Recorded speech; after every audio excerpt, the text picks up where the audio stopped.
দেখো বন্ধুরা, আজকে আমি এই যে পালং শাক করেছি সব সবজি দিয়ে, আর এই যে কালকে মাছ ছিল কালো জিরা দিয়ে মাছের ঝোল করেছি, হয়ে গেছে। আর এই যে ভাত বসিয়েছি বাটিতে, রাত্রেবেলা রুটি খাবো বলে বাটিতে মান্তুর আর আমার দুটো ভাত হয়ে যাবে। এখনও চান করিনি, চান করব। শরীরটা এত দুর্বল হয়ে গেছে।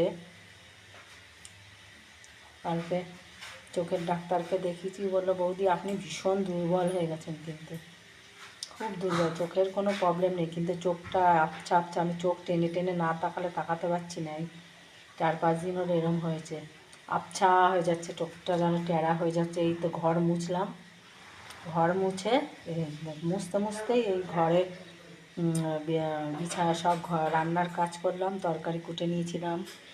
তরকারি মনে হচ্ছে চোখটা বন্ধ করে শুয়ে থাকে। এই যে মাছের ঝোল করেছি, দেখো পালং শাক, মান্তুকে ও ঘরে 1 বাটি পালং শাক দিয়েছি, মান্তু পালং শাক খাচ্ছে।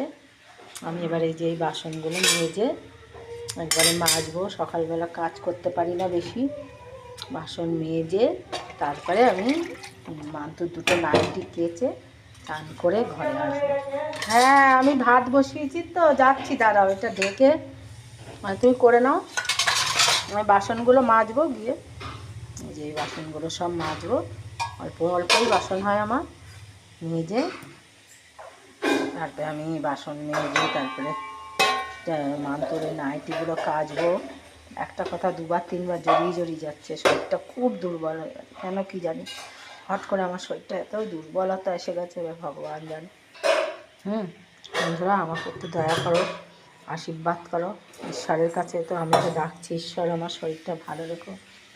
আমার সংসারের জন্য খাটতে হয় খুব, আমার মান্তুকে দেখতে হয়।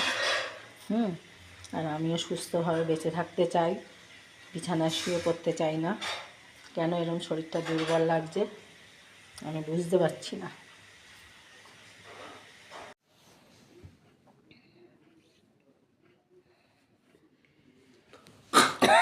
বন্ধুরা, আমরা আমরা কিন্তু যাব বোনের বাড়ি।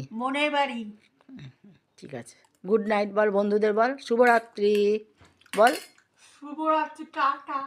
আর কালকে আবার দেখা হবে। যে এবার আমি খাবো, আমি 1 বাটি ম্যাগি নিয়ে বসেছি, খাবো। আমার এই সবই ভাল লাগে। আচ্ছা বন্ধুরা, যাচ্ছি, শুভরাত্রি। আমি